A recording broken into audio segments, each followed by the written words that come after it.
Baik, bertemu lagi teman-teman sekalian ya dalam kuliah HI Amikom, kuliah daring Prodi Hubungan Internasional Universitas Amikom Yogyakarta.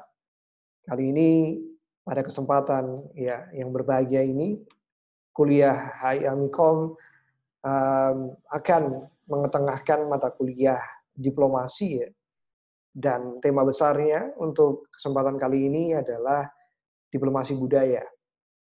Kita tahu diplomasi budaya merupakan salah satu cabang dari, kegiatan diplomasi ya, yang tentu saja ini berkaitan juga ya dengan bagaimana, proses diplomasi yang sekarang, eee, sudah mengalami yang namanya perubahan, sudah mengalami yang namanya pergeseran ya, karena era, karena zaman, dan karena kesempatan juga gitu ya. Karena diplomasi budaya ini merupakan sebuah produk, sebuah hasil dari bagaimana berlangsungnya ya multi-track diplomasi atau, diplomasi yang dapat dilakukan oleh banyak sektor ya, banyak aktor, bukan hanya lagi, wewenang dari negara, bukan hanya lagi ranah pergerakan dari para diplomat, tapi juga bahkan individu ya, baik, teman-teman mahasiswa sekalian pun juga bisa melakukannya. Nah, pada kesempatan kali ini kita akan coba bahas terkait dengan diplomasi budaya, satu hal yang saya rasa juga teman-teman HI ya, teman-teman hubungan internasional, mahasiswa HI sudah kerap kali mendengarnya ya. Oke, tanpa panjang lebar saya akan coba untuk bagikan paparan saya ya, untuk kesempatan kali ini, yakni mengenai diplomasi budaya ya. Apa saja yang akan dibahas pada kuliah HI Amikom, kesempatan kali ini adalah 4 hal ini. Yang pertama kita akan mencoba menggali terkait dengan definisi ya, pengertian apa yang dimaksud dengan diplomasi budaya. Lalu yang kedua adalah prinsip ya, prinsip-prinsip dari diplomasi budaya, hal-hal yang harus ditegakkan, yang harus dipegang teguh, rambu-rambu bahasanya seperti itu ya, apa yang bisa dilakukan ketika sebuah diplomasi ya dikategorikan sebagai diplomasi budaya. Lalu ada satu argumen yang menarik juga ya terkait dengan diplomasi budaya, yang ini cultural diplomacy ya, soft power, atau bagaimana diplomasi budaya ini tumbuh menjadi sebuah kekuatan yang non militer ya, kekuatan yang non penggunaan senjata seperti itu, artileri ya, yaitu soft power. Kemudian nanti akan kita coba mention beberapa studi kasus. Oke, yang pertama terkait dengan definisi ya diplomasi budaya, ini saya ambilkan dari beberapa sumber literatur ya. Cultural diplomacy, diplomasi budaya adalah a course of action, tentu saja adalah sebuah bentuk kegiatan, sebuah bentuk aksi ya, which are based on and utilize the exchange of ideas, yang berdasarkan dan juga memanfaatkan ya pertukaran ide, exchange of ideas, value, nilai-nilai, kemudian ada tradition and other aspect of culture and or identity. Tradisi dan aspek-aspek lain yang ada hubungannya dengan budaya ataupun identitas. Karena kita tahu ya budaya kan cukup kaya, cukup apa namanya banyak, dan seringkali budaya itu diasosiasikan menjadi satu identitas dari sebuah negara, sebuah wilayah seperti itu. Lalu kemudian yang apa namanya dilengkapi dengan whether to strengthen relationship, enhance socio-cultural cooperations, and promote national interest and beyond. Jadi ini tujuannya ya, yang kalimat terakhirnya ya, untuk memperkuat yang namanya relasi ya, hubungan diplomasi, tujuan besar di sana gitu. Dan enhance socio-cultural cooperation, memperkuat kerjasama-kerjasama di bidang sosial dan budaya. Dan ini juga yang terpenting ketika melakukan diplomasi budaya ya, mempromosikan kepentingan nasional bahkan bisa lebih and beyond. Maka di sini bisa kita lihat ya bahwa diplomasi budaya adalah sebuah aksi yang mana di dalamnya ada pertukaran ide, pertukaran value, tradisi ya, khas budaya sekali, untuk memperkuat ya, yang generalnya tujuan umumnya adalah memperkuat kerjasama seperti di mana kita tahu fungsi diplomasi itu dapat bekerja. Ada yang lain juga, ya, pengertian yang lain terkait dengan diplomasi budaya. Ini saya ambilkan dari bukunya Manuela Aguilar di tahun 1996 ya, dengan judul yang cukup menarik juga, Cultural Diplomacy and Foreign Policy, ya, diplomasi budaya dan kebijakan luar negeri. Dalam bukunya saya nukilkan ya, apa yang dimaksud dengan diplomasi budaya adalah kegiatan negosiasi yang menekankan penggunaan budaya sebagai modal utama dan secara natural memberikan ruang untuk partisipasi yang lebih luas.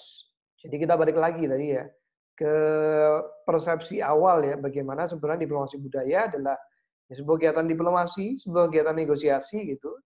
Tatarannya tentu aktornya bisa negara, bisa individu gitu ya, bisa kelompok yang menggunakan penggunaan budaya. Obviously ya, secara jelas kenapa kemudian disebut diplomasi budaya ya karena memang dalam proses negosiasinya, dalam proses diplomasinya menitik beratkan pada budaya sebagai titik tumpu utamanya budaya ya.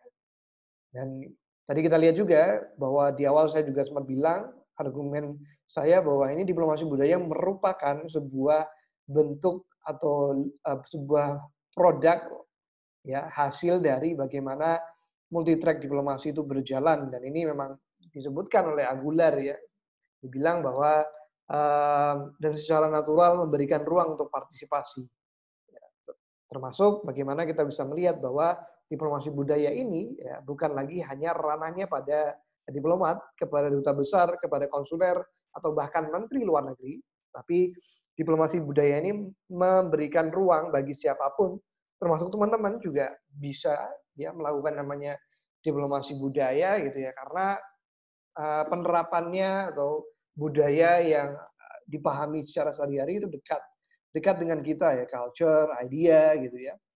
Itu sangat dekat dengan kita. Jadi memberikan ruang untuk partisipasi yang lebih luas. Jadi ini menariknya dari diplomasi budaya.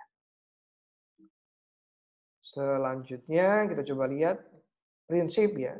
Sebelum masuk ke prinsip, sekali lagi kembali ya bahwa diplomasi budaya adalah sebuah kegiatan negosiasi ya, tatarannya adalah menggunakan budaya sebagai titik tumpu utama ya, baik itu menegosiasikan kepentingan nasional, baik itu mempererat tadi ya, strengthen relationship, kaitannya dengan hubungan sosial dan ekonomi seperti itu, maka diplomasi budaya bisa diterapkan. Nah, pertanyaannya sekarang adalah bagaimana kita bisa menerapkan diplomasi budaya atau hal-hal apa saja yang perlu ditaati rambu-rambunya gitu, yang kemudian perlu kita perhatikan kalau kita ya, karena tadi kita disebutkan berpotensi juga bisa melakukan diplomasi budaya, kira-kira apa ya prinsipnya gitu. Yang pertama adalah prinsip of cultural diplomacy, ya, respect and recognition of cultural diversity and heritage. Nah, ini salah satu nilai yang dekat juga ya dengan nilai toleransi seperti itu ya, digambarkan saling bergandengan tangan. Kita tahu bahwa budaya ini adalah sebuah produk yang hasil turun-temurun gitu ya, tradisional, bahkan dari zaman sebelum saat ini gitu ya, sebelum Masehi diturunkan sampai pada kita di zaman saat ini gitu. Maka kemudian kita perlu menyadari ketika kita ingin melakukan yang namanya diplomasi budaya bahwa tiap wilayah punya budayanya masing-masing. Maka kita harus respect, harus recognition, harus mengakui gitu ya bahwa ada budaya-budaya yang tersimpan di tiap daerah, di tiap wilayah, di tiap negara yang masing-masing berbeda gitu. Jadi kita harus respect dulu, menghormati gitu ya. Jangan kemudian, nah ini masalah kemudian terjadi ketika pelaksanaan diplomasi budaya ketika ada mind claim ya.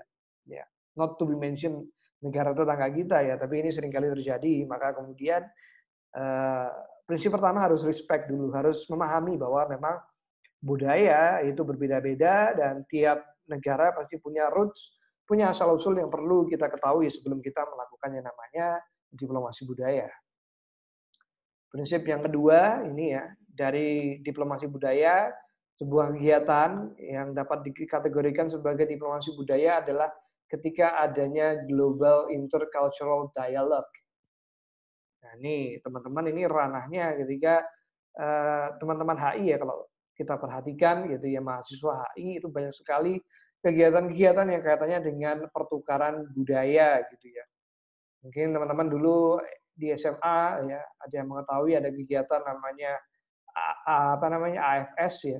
AFS itu kegiatan dari pemerintah Amerika Serikat untuk mengundang negara-negara apa namanya berkembang, salah satunya Indonesia ya, untuk teman-teman yang bersekolah di tataran SMA untuk datang ke Amerika 1 tahun kalau tidak salah, belajar budaya, pertukaran budaya gitu ya.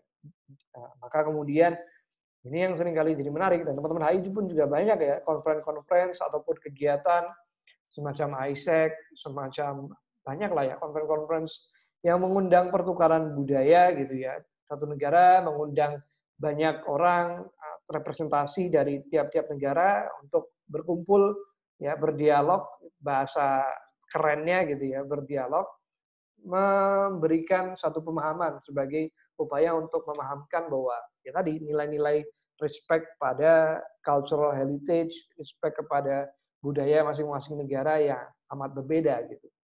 Jadi di dalamnya pasti selalu ada seperti ini gitu ya, ada global intercultural dialogue dalam proses diplomasi budaya, ada dialog terkait dengan budaya masing-masing, diperkenalkan, oh Bali punya tarian kecak, Meksiko punya topi sombrero, kemudian apa namanya Australia dengan bumerangnya gitu kan, suku aborigin, maka budaya-budaya itulah yang kemudian jadi pintu masuk sebelum kemudian melakukan yang namanya negosiasi atau diplomasi.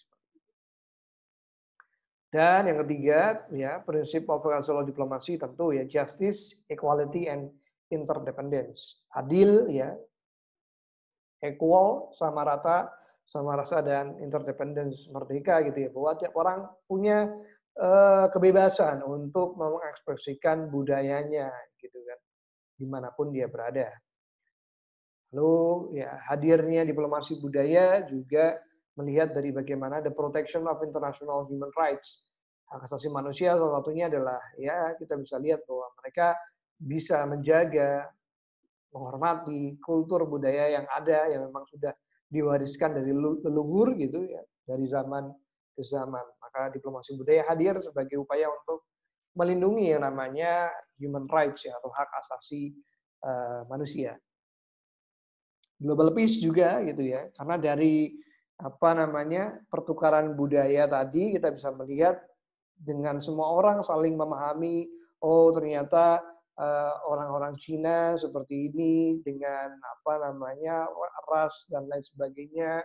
Kemudian teman-teman dari Jazirah Arab ya kita lihat punya budaya yang cukup luar biasa gitu. Lalu kemudian ada banyak sekali gitu ya budaya-budaya yang ada di dunia. Makin banyak kita bisa memahami, maka kemungkinan untuk menghadirkan yang namanya global peace and stability, ya stabilitas dan perdamaian dunia akan makin terbuka lebar. Maka ini yang menarik ya untuk teman-teman kemudian bisa apa namanya mencari lebih jauh ya bahwa dari sini gitu ya titik startnya sebenarnya untuk mewujudkan yang namanya perdamaian itu sangat positif sekali apabila dilakukan lewat budaya, lewat cara-cara yang memang tidak terlalu serius tapi mengena gitu ya. Karena budaya kan bisa mengena karena dari value-nya, dari performance-nya, bisa mengena kepada manusia lebih dekat sehingga kemudian mempromot yang namanya global peace and stability. Itu tadi. Lalu ini yang menarik juga ya bahwa ada cerminan ya, ada sebuah argumen yang bilang bahwa culture diplomasi itu sebenarnya adalah bentuk dari kekuatan non militer atau soft power. Nah, kita tahu ya kalau secara apa namanya keilmuan HI, power itu kan dibagi dua, hard power dan soft power. Hard power seperti yang teman-teman sudah tahu adalah bagaimana negara gitu ya manfaatkan kekuatan militernya, artilerinya ya dalam membuat stabilitas kekuatan gitu ya. Nah, kalau soft power ya adalah kekuatan-kekuatan yang sifatnya non militer. Maka di sini salah satunya bisa dikategorikan adalah diplomasi budaya. Ya, ini kita ambil dari salah satu penstudi HI ya, Joseph Nye, NYE gitu ya teman-teman kalau bisa googling ya Joseph NYE, Joseph Nye bahasanya, memberikan sebuah argumen yang saya rasa cukup menarik juga ya bahwa memang ini representasi ya diplomasi budaya ini representasi dari soft power atau kekuatan apa namanya non militer karena di dalamnya adalah the ability ya soft power sendiri bilang di sana bahwa ada the ability to persuade ya kemampuan untuk mempengaruhi untuk menginfluence ya through culture, value and ideas melalui budaya, melalui nilai, melalui ide-ide, pemikiran. Maka dari definisinya soft power aja sudah bisa kita lihat bahwa true culture gitu ya yang saya bold. Maka menjadi satu keniscayaan gitu ya kita bilang bahwa ya ini cara-cara yang saya rasa juga lebih soft gitu ya untuk membuka diri, untuk kemudian membuat negara itu bisa diterima dengan mudah ya tanpa kemudian harus melakukan yang namanya invasi militer, harus melakukan yang namanya perang gitu ya, harus melakukan yang namanya tindakan-tindakan yang sifatnya militer karena sifatnya soft power gitu ya, kekuatan yang non militer yang di mana di dalamnya ada budaya itu juga salah satu modal penting juga untuk membangun negara yang kuat secara diplomasinya. Kok bisa gitu ya? Pertanyaan selanjutnya adalah negara bisa kuat dengan kekuatan non militernya, buktinya apa gitu ya? Nah, kita akan coba lihat dari beberapa studi kasus yang ada gitu ya. Nah, cultural diplomasi. Ada ini teman-teman saya tidak perlu menjelaskan lagi panjang lebar ya teman-teman sudah tahu pasti ya bahwa Korea gitu ya, utamanya Korea Selatan itu cukup dikenal dalam percaturan politik global karena menginfluence dunia dengan salah satu budayanya ya. Ada gerakan gelombang namanya Hallyu ya, Korean Wave. Ini yang menarik juga through budaya gitu ya, dari budaya yang kita konsumsi sehari-hari gitu ya. Teman-teman pasti sering banget dan sangat familiar ya drama Korea, kita bisa melihat invasinya jauh sampai ke mana-mana gitu ya, bahkan platform terbesar Amerika Serikat ya, pemutar video Netflix itu bahkan banyak sekali sekarang dihiasi oleh drama-drama dari Korea. Nah, kita bisa melihat bahwa dari invasi tersebut mereka masuk menularkan budaya, menularkan influence-nya dari bentuk produk-produk ya drama Korea, bahkan kemudian K-pop, Korean pop ya, representasinya sekarang. Dulu ada Super Junior, sekarang ada BTS dan lain sebagainya gitu kan. Ini menunjukkan bahwa Korea Selatan ya begitu berpengaruh di dalam politik percaturan global, begitu mudah melakukan diplomasi. Ya, ini poin penting juga ya ketika ingin diplomasi ke berbagai negara sudah punya modal karena mereka punya pengaruh dari budayanya dengan Hallyu atau Korean Wave. Lalu Amerika Serikat ya, ini hip hop, musik hip hop ya, musik-musik perlawanan di Amerika Serikat dikenal sebagai salah satu juga perlawanan dari untuk teman-teman kulit hitam gitu ya. Kalau teman-teman baca sejarah dari hip hop tumbuh di Amerika sebagai bentuk perjuangan teman-teman kulit hitam di Amerika Serikat melawan rasialisme. Maka ini menarik ya apabila kita lihat dari sekarang ya bahwa kasus yang ada di Amerika Serikat saat ini ya dengan tajuk Black Lives Matter itu ini juga menarik kalau kita melihat lagi bahwa dari budaya mereka sebenarnya mencoba untuk memberikan posisi, memberikan influence ya supaya tidak kemudian ya, dianggap semena-mena gitu kan. Ada upaya melakukan diplomasi budaya di sana. Cosplay ya ini Jepang ya sangat banyak sekali melakukannya gitu. Cosplay kita tahu bagaimana berdandan sesuai dengan karakter anime ya atau komik Jepang gitu. Ini yang menarik juga bahwa Jepang juga sebenarnya tidak hanya kuat dalam sektor industrinya, tapi ya sama dengan Korea Selatan ya mereka juga memperkuat diplomasi budayanya lewat ya cosplay, lewat anime, ya lewat banyak sekali ya. Mungkin teman-teman ada yang baca komik One Piece gitu ya salah satunya gitu ya. Nah, kan teman-teman sudah tertular dalam tanda kutip ya dengan influence dari negara Jepang. India, nah ini sudah tidak bisa lagi kita pungkiri ya. Bahkan di Indonesia ini sudah menjadi sebuah hype. India ini sangat serius ya menggarap hal ini.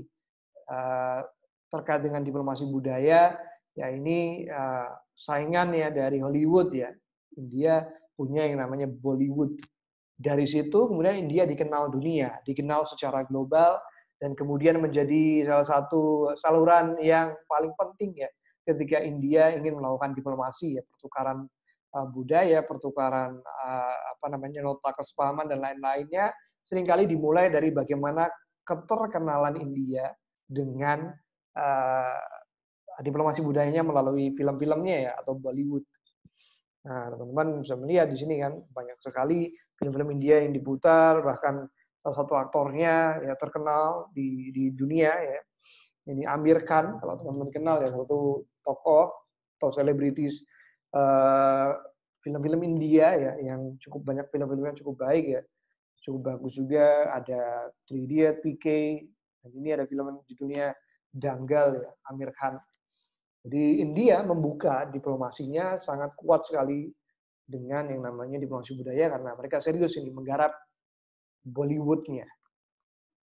Sepak bola lagi-lagi ya ini kan juga juga apa namanya menjadi medium untuk diplomasi gitu ya. Karena olahraga ini adalah olahraga yang menurut survei sangat populer di dunia gitu ya. Dan lewat sepak bola kita juga bisa melihat banyak sekali pesan-pesan yang dititipkan gitu ya. Akhir-akhir ini ya tadi pesan Black Lives Matter itu juga disampaikan juga lewat sepak bola gitu ya, kick out racism, karena kita tahu bahwa uh, olahraga ini begitu digemari banyak orang, dilihat banyak orang, maka kekuatannya untuk menginfluence ketika ada pesan yang ingin disampaikan melalui diplomasi budaya itu cukup cukup mudah gitu ya. Jadi cukup menarik juga kalau bisa kita lihat. Nah, lalu dari Indonesia seperti apa? Apa yang dilakukan Indonesia untuk melakukan yang namanya diplomasi budayanya seperti itu?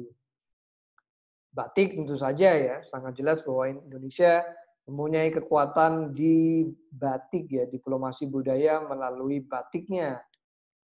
Bahkan UNESCO sudah menetapkan ya 2 Oktober itu adalah Hari Batik Internasional. UNESCO ya, cabang UN yang mengurusi urusan sosial dan budaya sudah memberikan ya statementnya sebagai batik adalah warisan kepunyaan dari Indonesia. Kemudian bahkan ditetapkan juga 2 Oktober sebagai Hari Batik dan bisa kita lihat bahwa batik ini menjadi representasi Indonesia dimanapun gitu ya. Dan ini kalau teman-teman ke luar negeri gitu ya, pengalaman saya dulu memang cukup istilahnya membawa sekali nama Indonesia ketika kita menggunakan batik. Dulu ketika saya kuliah di UK juga pengalaman orang-orang luar negeri itu langsung tertarik gitu kita melihat oh batik ya.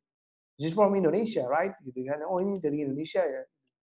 Maka akan mudah terkena apa namanya mengenali ya Indonesia, nama Indonesia gitu ya, negara Indonesia. Maka di sini kita bisa melihat salah satu bentuk diplomasi budayanya di situ ya, batik. Jadi teman-teman jangan ragu ya, jangan kemudian merasa tidak fashionable ketika menggunakan batik karena bahkan di mata dunia sudah dikenal batik sebagai sebuah warisan Indonesia dan perannya sangat masif dalam upaya diplomasi budaya yang dilakukan oleh Indonesia. Selain batik juga gamelan gitu ya, kebudayaan Jawa, ya musik Jawa yang banyak dipelajari oleh apa justru orang-orang foreigner ya orang luar negeri ini tertarik untuk belajar gamelan karena di dalamnya ada banyak sekali falsafah-falsafah Jawa, falsafah-falsafah tradisional Indonesia yang menarik untuk terus dikaji. Salah satunya ya kita bisa mengenal gitu ya di UK itu ada namanya Pak Pak apa namanya Pak Peter ya Pak Peter ini adalah orang yang dulu sempat belajar di apa namanya Jawa belajar gamelan lalu pulang ke UK di Birmingham kemudian mendirikan kelompok gamelan gitu ya sekaligus ini menjadi salah satu ya tadi pintu di mana Indonesia mudah diterima oleh masyarakat Inggris karena budayanya itu mereka sudah familiar gitu ya. Nah, ini menjadi potret cerminan gitu ya bahwa cerminan begitu usefulnya, begitu berpengaruhnya, begitu menginfluence-nya budaya gitu ya, karena berbicara tentang culture, berbicara tentang ide-ide gitu. Gamelan ini cukup cukup efektif ya yang dilakukan oleh Indonesia sebagai bagian dari diplomasi budaya. Makanan ya, nasi goreng ya. Nasi goreng ini kalau tentang diplomasi budaya nasi goreng tentu teman-teman masih ingat bagaimana Barack Obama ya, Presiden Amerika Serikat sebelum ke apa namanya, sebelum Donald Trump itu sempat datang ke Jakarta gitu ya, ketika menjabat sebagai presiden dan guyonannya ya beliau cerita bahwa beliau terkenang kehidupan di Indonesia, pernah makan sate, salah satunya nasi goreng di sana. Nah, ini kan kita bisa melihat bahwa dari makanan pun gitu ya, banyak sebenarnya kita bisa melihat negara-negara itu kemudian menitipkan dalam tanda kutip kepentingan-kepentingan nasionalnya. Nah, ini menarik sebenarnya kalau kita kaji lebih jauh ya diplomasi budaya melalui makanan ya kalau Indonesia dengan nasi gorengnya. Oke, oke, terima kasih teman-teman. Jadi itu tadi ya kita sudah melihat, sudah mengenali ya bagaimana tentang diplomasi budaya seperti itu. Salah satu argumen yang menarik juga ya teman-teman bisa perhatikan bahwa ini adalah bentuk soft power ya, kekuatan non militer ketika sebuah negara ingin mendapatkan posisi, ingin kemudian stabil ya dalam posisinya di percaturan politik global. Salah satunya adalah menggunakan diplomasi budaya karena sifatnya yang lebih lunak, lebih adem gitu ya. Ketika masuk ke apa namanya perbatasan-perbatasan negara seperti itu, sehingga kemudian pintu-pintu diplomasi, pintu-pintu kerjasama tadi ya, strengthen relationship akan jauh lebih mudah terbuka daripada melakukan pendekatan-pendekatan yang sifatnya jauh lebih keras ya. Karena sifatnya yang lembut, sifatnya yang hanya kemudian bahkan bisa dinikmati dan tanpa sadar gitu ya. Kita menggunakan kemudian bisa terinfluence oleh banyak sekali negara-negara. Saya rasa di situ maka poin penting dari diplomasi budaya sebagai sebuah kekuatan soft power ya. Kekuatan yang bisa dibilang cukup ampuh dalam proses negosiasi. Itu dulu yang dapat saya sampaikan pada kesempatan kali ini. Semoga bermanfaat, teman-teman. Sampai jumpa lagi dalam kuliah daring selanjutnya, kuliah daring Prodi Hubungan Internasional Universitas Amikom Yogyakarta. Terima kasih.